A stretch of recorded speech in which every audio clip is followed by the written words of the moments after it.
My questions about it were many. Why am I wearing a leather jacket in the jungle? Isn't it hot here?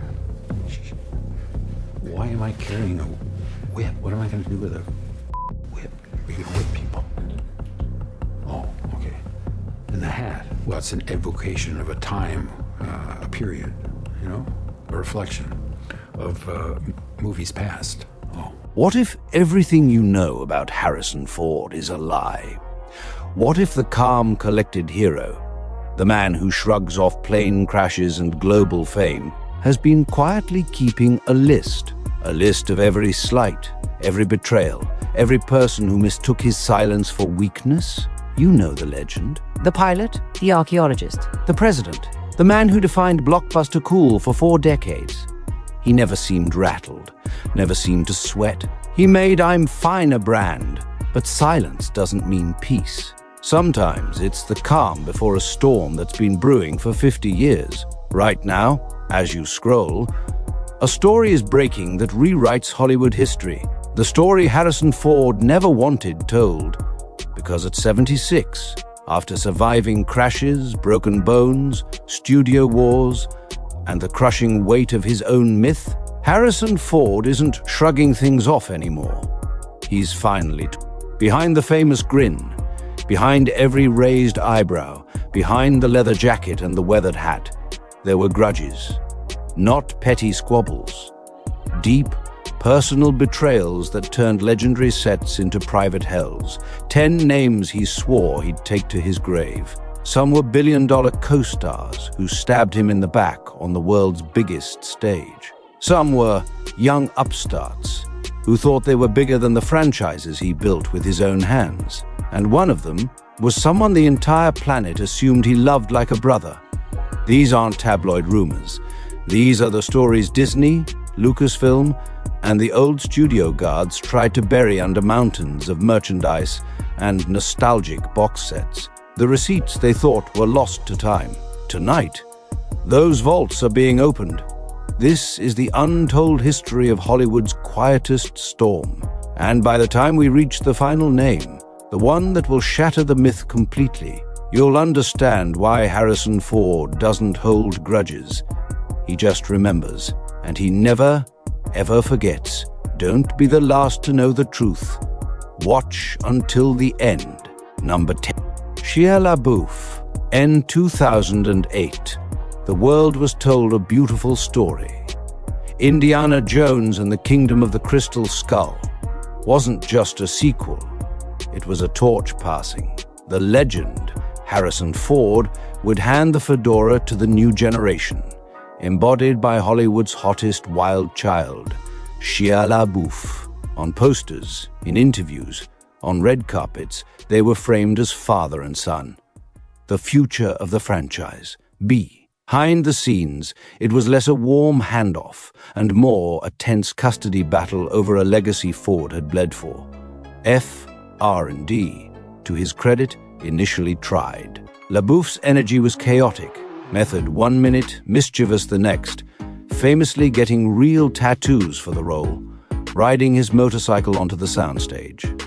Ford tolerated it. He'd been the young rebel once, the carpenter with a chip on his shoulder. He saw the hunger, the need to prove something.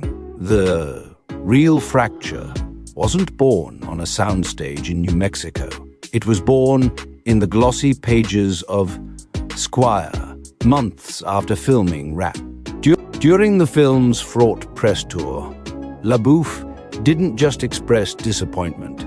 He performed a public autopsy. He called the film a failure. He trashed the script. He lamented the loss of organic storytelling. He said, and this is the quote that sealed his fate: "You get to monkey, swinging, and things like that. And you can blame it on the writer.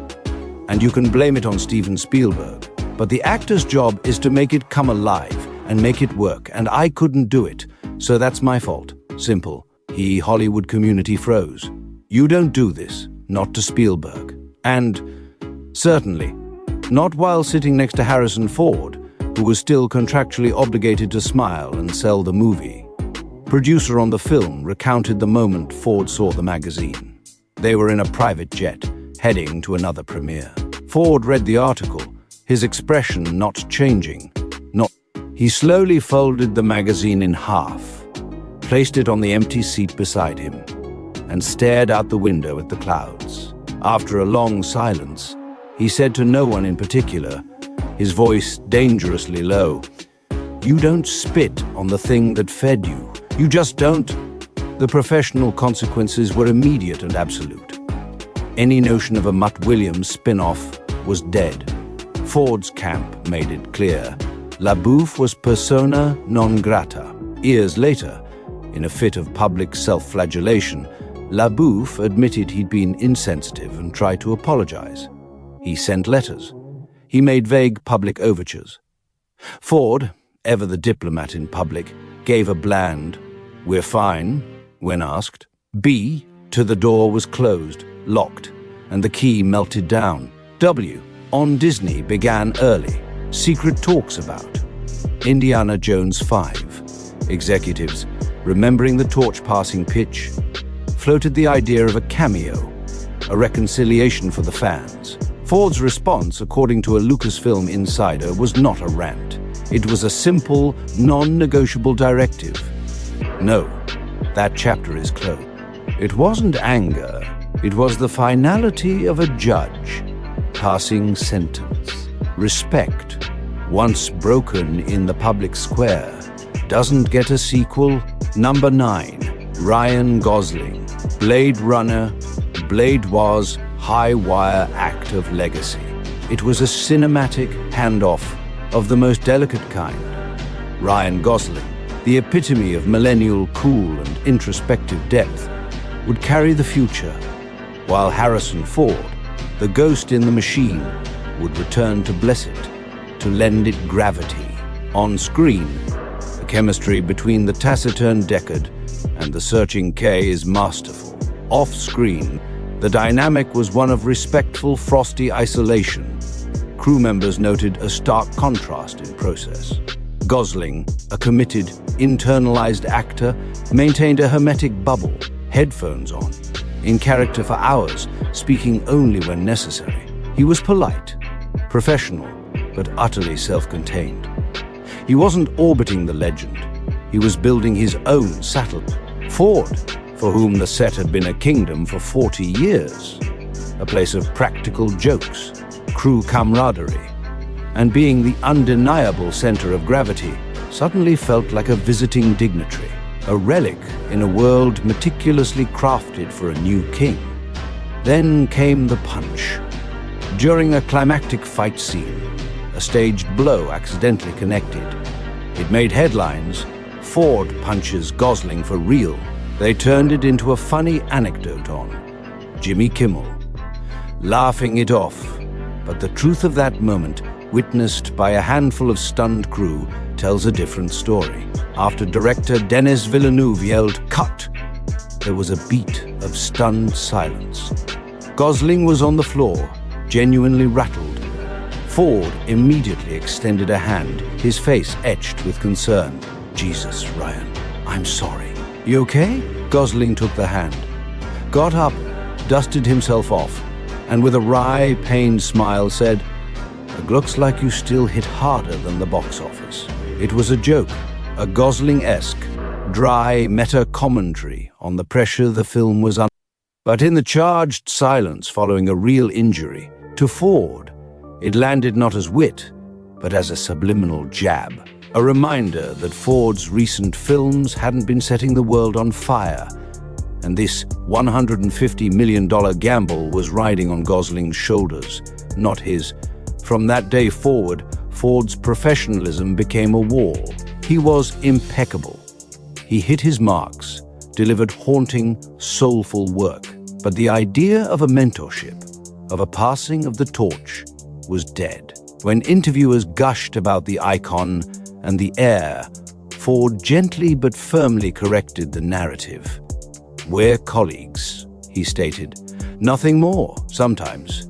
Resentment isn't a shout. It's the quiet, cold understanding that you've been hired as a living prop for someone else's masterpiece, and even your real pain is just a metaphor for your fading commercial power." Number 8, Carrie Fisher. This the complicated one. The one laced with genuine affection, shared history, and a love the world rooted for. Harrison Ford loved Carrie Fisher, he is said. But love, especially a forbidden, chaotic love on a pressurized set, can forge bonds of friction as strong as bonds of affection. On the original Star Wars trilogy, their dynamic was cosmic opposites. Fisher, the whip-smart, literary, emotionally volatile daughter of Hollywood royalty, processed the world through words, piles of them, sharp, funny, profane, brilliant. Ford, the grounded, Midwestern, physically oriented craftsman, believed in economy, in the power of a look, a pause, a sigh. For him, the script was a blueprint. For her, it was a first draft.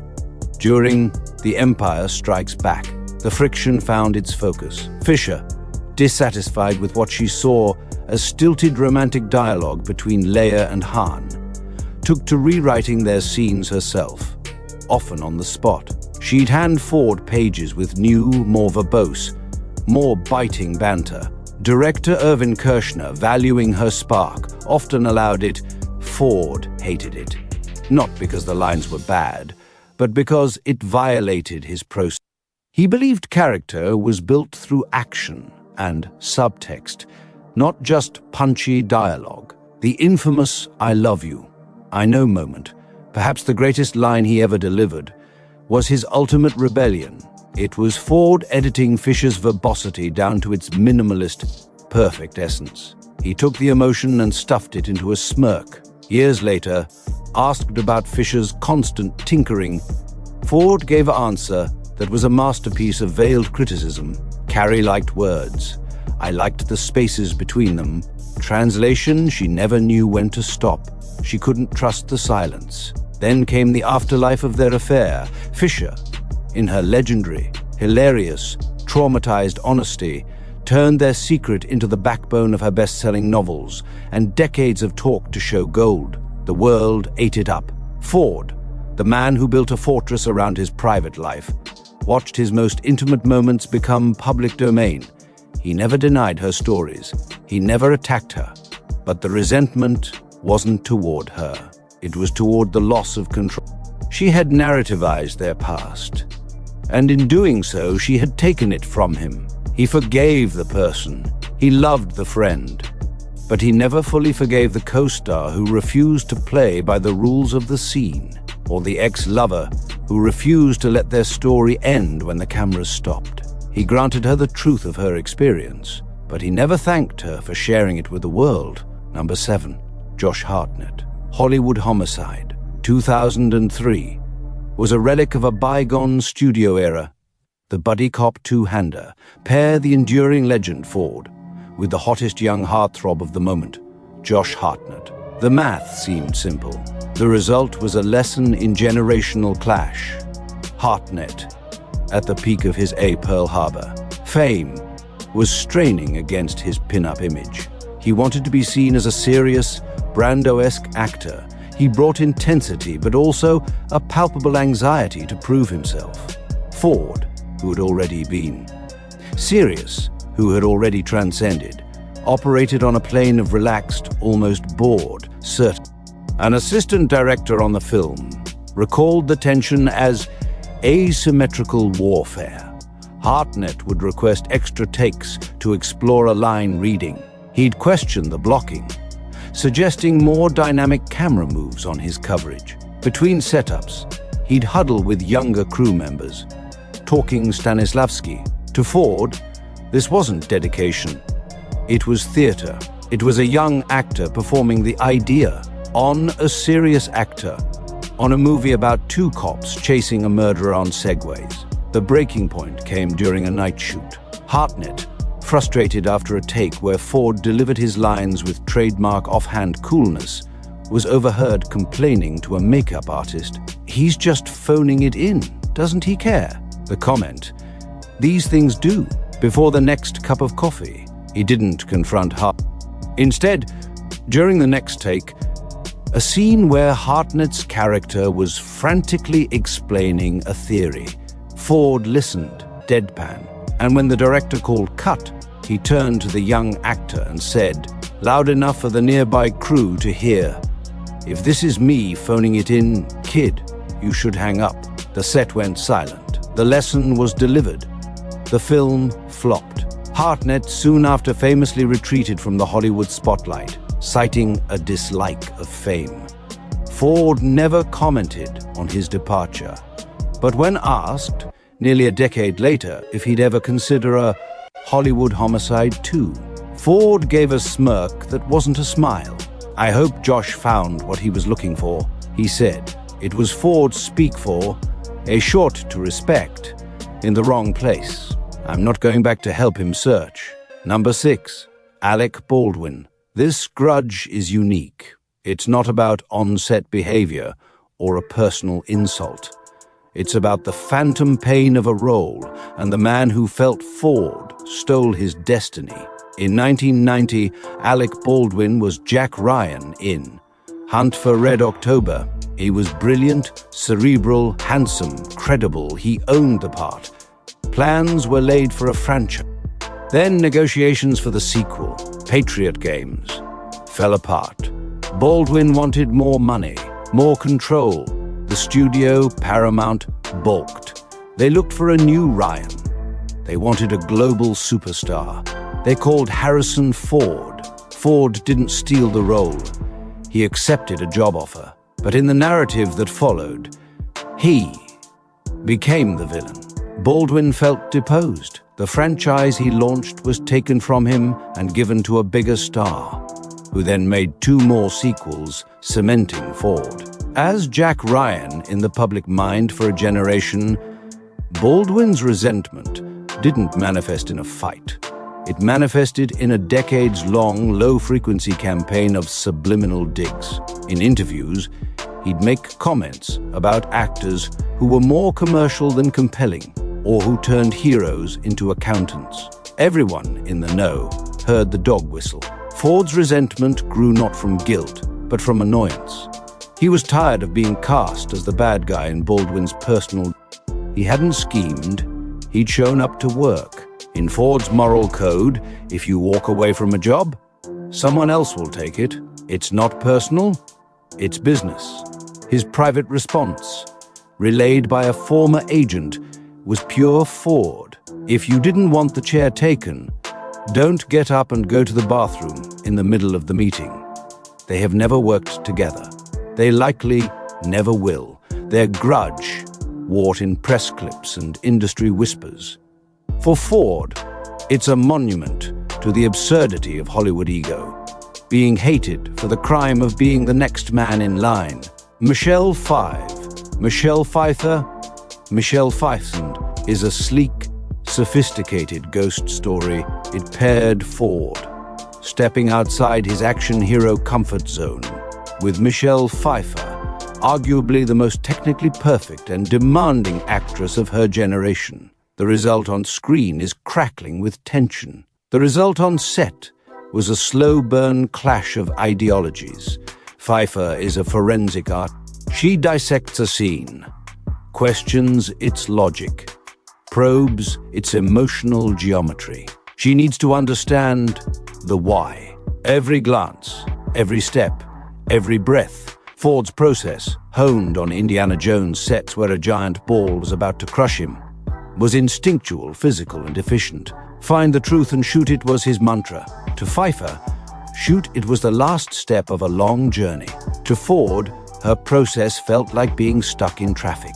Crew members describe a growing friction. Pfeiffer would ask the director, Robert Zemeckis, for one more for safety from a different angle. Ford would stand patiently, hands in pockets, his body language screaming a silent, "For God's sake, we had." The legend on set involves a pivotal rain-soaked confrontation scene filmed at night on a lake.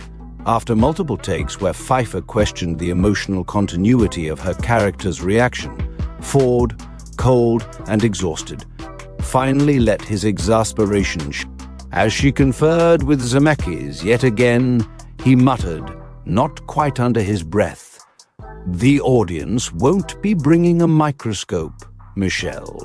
Pfeiffer turned, her gaze icy.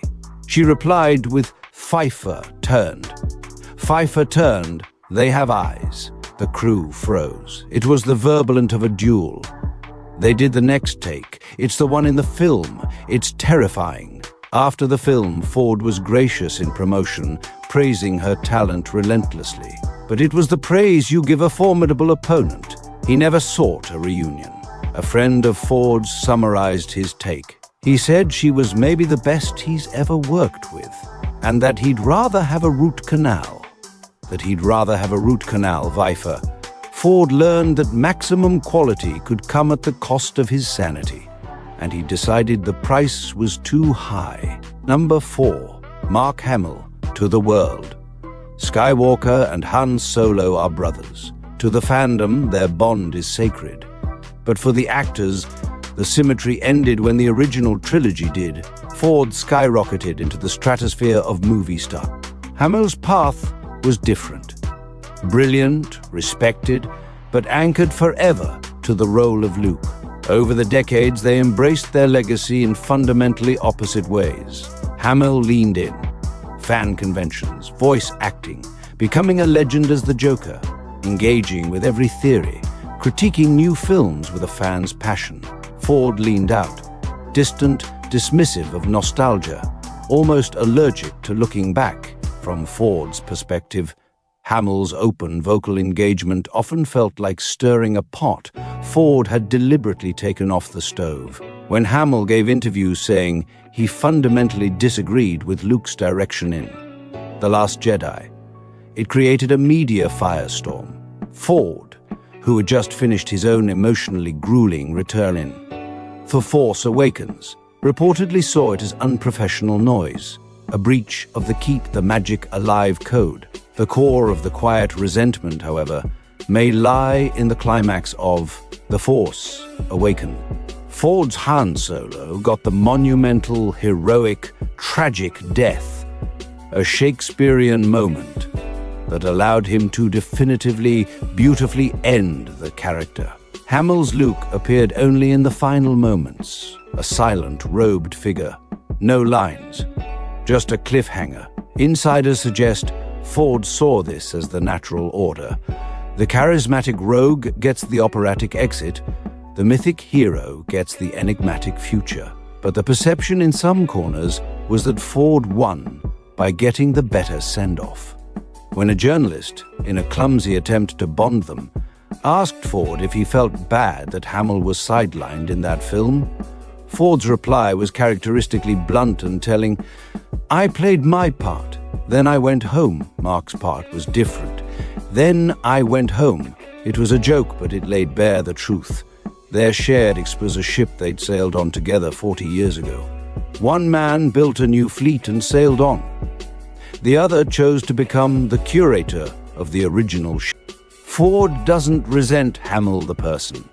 He resents being perpetually yoked to a past he has consciously moved beyond.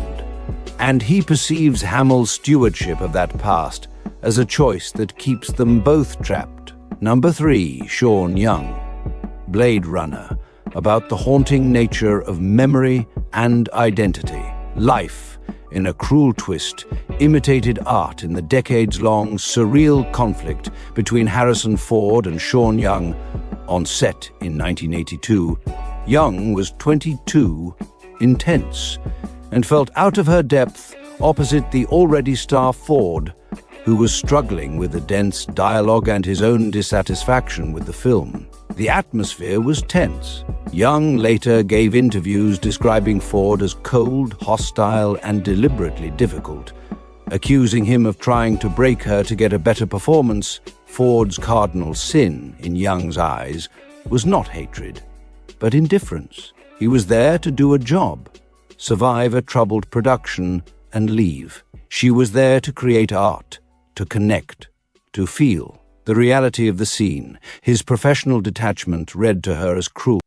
The fracture became a chasm in the years that followed. Young's career was tragically derailed by what many saw as Hollywood's punishment for being difficult and outspoken. Ford's ascended to the heavens. She watched the film they made together be hailed as a masterpiece. With him as its stoic center, her resentment festered, erupting in bizarre public stunts, showing up in a Catwoman costume at Warner Bros. After losing the role, giving interviews where she detailed their on-set dynamic. Ford became the emblem of the cold male establishment that she felt had destroyed her. To Ford, this was the ultimate betrayal. The set was a shared burden, a difficult workplace they'd both endured. To have that experience weaponized decades later, repackaged as a personal vendetta against him, violated every code he lived by. He refused to engage. He never said her name. His silence was his weapon, and to her it was further proof of his guilt. The final, surreal chapter came with Blade Runner 2049. The filmmakers used digital recreation to bring the young Rachel back for a devastating scene with Ford. Sean Young was not consulted in the way she wanted to be. She felt erased twice over, first by the industry, now by technology, using her image without her soul. Her public outrage was fierce. Ford's private resentment calcified into stone. He believed in finishing the job and walking away. She believed the job was never finished, that the wounds never healed. He saw her as someone who refused to let go of a grudge. She saw him as the source of the original sin. In this tragic, real-life noir story, they were both prisoner and guard to each other's lasting bitterness. Number 2, Bruce Willis. This Grudge distilled professional ethos.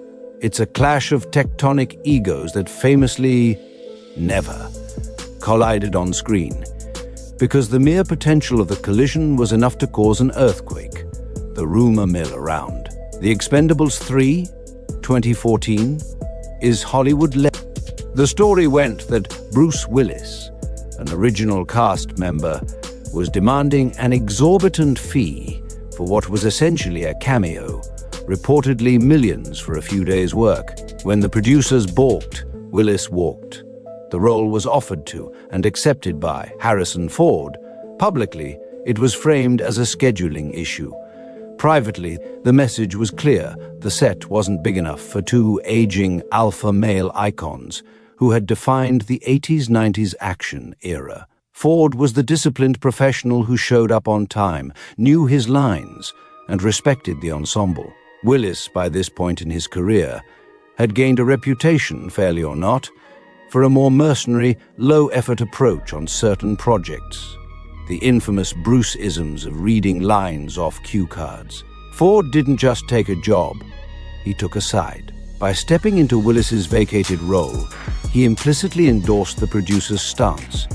No one is bigger than them. Insiders say Ford viewed Willis's reported demands as the height of unprofessionalism, putting personal financial gain ahead of the story and the work of hundreds of crew members. Ford never mentioned Willis by name. He didn't have to. His entire career was a rebuttal to that kind of behavior. In rare, candid moments when discussing movie stars with attitude, Ford would say things like, "The name above the title isn't yours. It's the film's. If you need your name to be bigger than the stories, you're in the wrong business. They are two sides of the same coin, both icons of rugged individualism."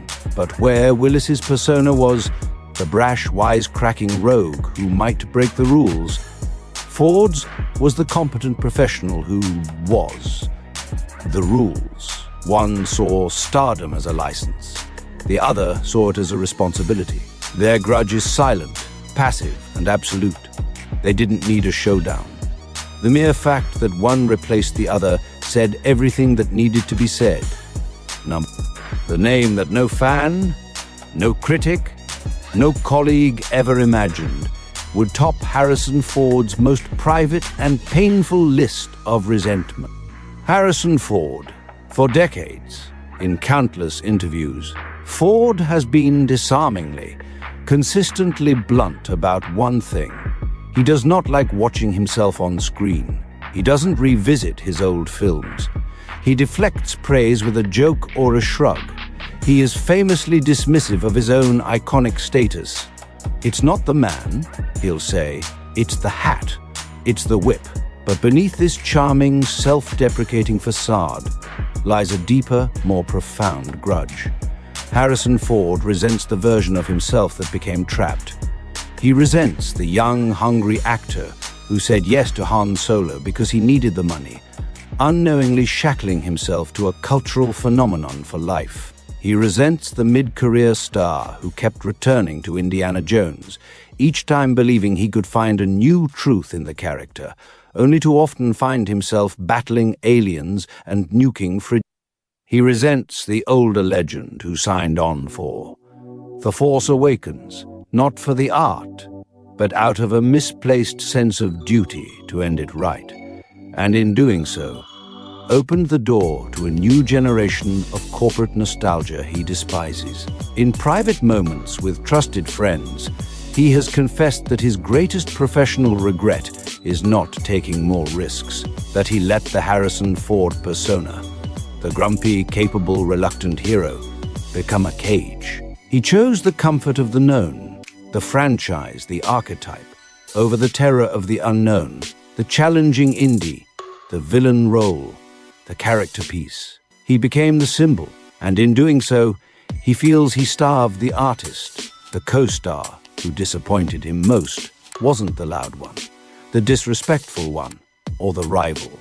It was the one in the mirror every morning, the one who chose security over authenticity, who traded potential artistic legacy for global iconography. He can walk away from a Shia LaBeouf. He can ignore an Alec Baldwin. He can outlive a bad review. But he can never escape the ghost of his own choice. He has to share every frame of his life's work with the man who said yes when his gut whispered no. He has to watch, in perpetuity, the shadow of the artist he might have been, forever obscured by the towering, beloved silhouette of Indiana Jones. That is the grudge that never fades.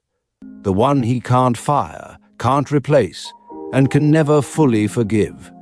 The most formidable opponent Harrison Ford ever faced was his own legendary success. And in his heart, he believes that opponent won 10 names. 10 fractures in the unbreakable glass. Some were loud, public explosions. Some were silent, slow leaks that drained away respect over decades. To the world, Harrison Ford is the unshakable man. The guy who crashes a plane, dusts off his jacket, and walks away with a wry comment. But this is the truth they don't tell you in the documentaries and the tribute reels. Even the calmest faces have a map of where the bruises came. Even the most reluctant king keeps a list of those who tried to steal his crown.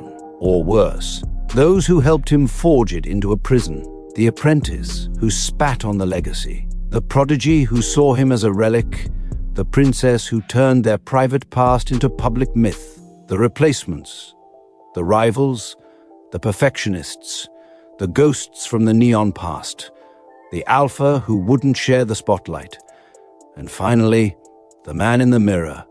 The greatest co-star and the greatest disappointment of them all. This is the hidden cost of being a legend. This is the weight of the hat, the whip, the blaster, and the smile. So now it's your turn. The comments are below. Name on Harrison Ford's secret list shocked you the most. Was he right to hold these quiet grudges to protect his craft and his peace at all costs? Or should a legend, at the end of his journey, have found a way to let it all go? The debate starts now.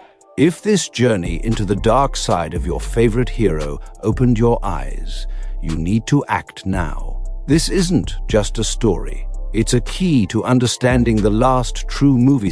Mash that like button, subscribe, and hit the bell immediately, because we're just getting started. We have vaults full of untold stories, the secret lists of other giants, the directors, the producers, the stars you think are untouchable. Next name we reveal will make tonight's list look like a friendly greeting. Don't be left behind. The truth is waiting. And remember, in Hollywood, the quietest men have the loudest